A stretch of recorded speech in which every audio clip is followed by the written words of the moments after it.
C'est parti pour le deuxième épisode. Et ouais les gars. Alors, pour commencer, on peut dire qu'on avait un petit peu de boulot de nettoyage, n'est-ce pas? Tout à fait. On peut dire qu'il est poussiéreux.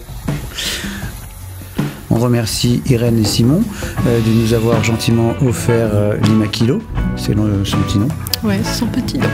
Tout mignon. Alors nous avons passé beaucoup de temps à nettoyer l'intérieur, l'extérieur, à s'amuser un petit peu aussi. Aujourd'hui on va nettoyer encore un petit peu le fuselage avec un petit peu de produit à vaisselle. D'accord les filles? Ouais. Je le savais. Waouh, ça fait taper dedans. Alors on a lavé avec du liquide vaisselle et de l'eau. On a beaucoup frotté. Laura? On s'est aidé d'un balai pour aller dans les zones assez difficiles d'accès, je dirais. Puisque c'est de la toile, hein, on va pas grimper sur le fuselage à l'intérieur. Et on peut s'apercevoir qu'une fois que le... On voit mon cul. Ah oui, tout à fait, la lune. Hop, petit relevage de pantalon. On peut s'apercevoir que quand on nettoie la machine après, elle est comme neuve. Ah, c'est un peu galère. Bon, on peut dire qu'on a été à fond. Et bon, c'est un vrai plaisir. Hein, c'est un vrai plaisir. Alors, petit rinçage, à coup de jet évidemment. On était au soleil, donc ça sèche hyper vite. Et bon, on a vraiment rincé abondamment. Mais au moins, il est propre. Alors, la cloison par feu, mais pas très belle. Pas très belle. Donc, on a Pierre qui a aspiré toute la mousse qui se désagrégeait complètement. Alors, en fait, c'était assez facile de l'aspirer, comme vous pouvez le constater.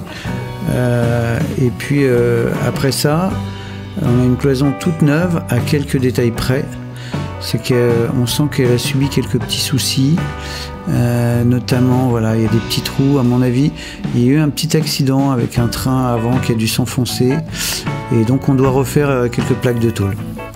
Ensuite, on passe au moteur. Et donc là c'est l'étape Karcher.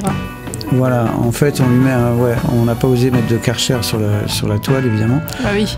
Mais là, bon, sur le moteur, on a juste mis un petit coup et puis on a commencé par s'occuper des carburateurs, c'est-à-dire qu'on les a démontés tous les deux. Alors on sait qu'il faudra y mettre un kit de joint complet, mais là on voulait vérifier que tout soit en bon état avant de démarrer le moteur. Donc les cuves étaient vides, ce sont des Ping 64, ça c'était Pierre, et ça c'est notre ami René, une légende sur le terrain. Tout à fait. Et ça c'est Eva.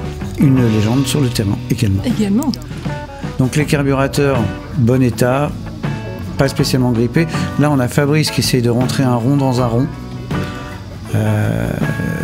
C'est pas facile Fabrice. Voilà, faut bosser encore un petit peu. Pierre qui nous met une batterie. Il nous restait la batterie du Skyranger précédent. Et là on enlève les cache-culbuteurs et on a Hervé qui va venir nous aider. On fait tourner un petit peu l'hélice et on regarde bien que les soupapes soient bien mobiles. Évidemment qu'il n'y ait pas une soupape grippée parce que ça pourrait être catastrophique de démarrer avec une soupape coincée, on va dire. Voilà. Donc tout ça paraissait comme neuf. À part Hervé, évidemment. Là, on a Vincent qui est en train de faire l'imbécile. Et là, la batterie est un petit peu faible. Donc on a rajouté une deuxième batterie. Et là, c'est le moment fatidique. Attention, on va pleurer. Silence. Alors, c'est pas du quart de tour, mais peut-être 7-8 tours.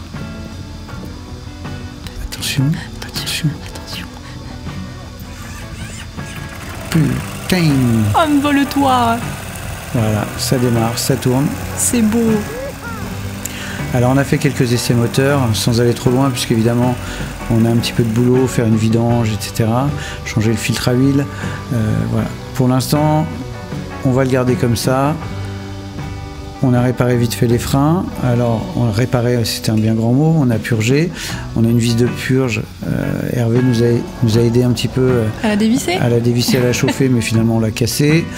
Bon, cette pièce, on la trouve chez Hugo, notre voisin, qui nous a donné tout de suite la pièce de rechange. Et du coup, on a des freins. L'idée maintenant, c'est de remonter l'empennage, ensuite de nettoyer les ailes. Encore, on doit nettoyer les ailes, remonter l'empennage. Et puis, on va voler avec ce moteur en attendant qu'il tourne, a priori. Alors l'empennage, c'est simple et pas simple à la fois. Il faut être deux. Il faut être deux, ouais. Et puis on avait heureusement 2 Sky Rangers, c'est-à-dire on a l'exemple de celui de Stéphane et Franck dans notre hangar. Donc ça nous permettait de voir où étaient les rondelles, les écrous, etc. Mais c'est vrai que c'est assez fastidieux parce qu'il faut passer les écrous dans des toutes petites fentes.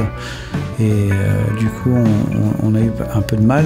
On a heureusement emprunté un aimant pour récupérer les écrous dans la toile. Dans la toile, ouais. Enfin, à l'intérieur de l'empennage, en fait. Ouais.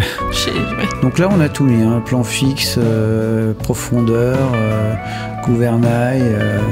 On a même réussi à réparer un petit truc qui était la manette des volets. Les volets, ouais, qui était mal foutu. Et puis heureusement, on a une Bible. Donc la Bible, c'est ça, c'est le manuel de construction du Sky, puisque c'est un appareil vendu en kit. Donc c'est très documenté, mi-anglais, mi-français. Et on peut dire que ceux qui ont démonté le Sky ont fait du bon boulot, parce que finalement ils ont laissé tous les éléments dans des sacs en plastique. Donc là on fait un peu de tri et ça s'est très bien passé, donc pas de pièces. Voilà, je pense que c'est fini pour aujourd'hui, pour cette semaine. Alors on a un réservoir d'essence qui est un peu bizarre, on a un parachute qu'on va devoir faire réviser, qu'on va envoyer chez Syntex à Montpezat. Et puis ça c'est une illusion d'optique, hein. Il n'a toujours pas d'aile. Alors à la semaine prochaine.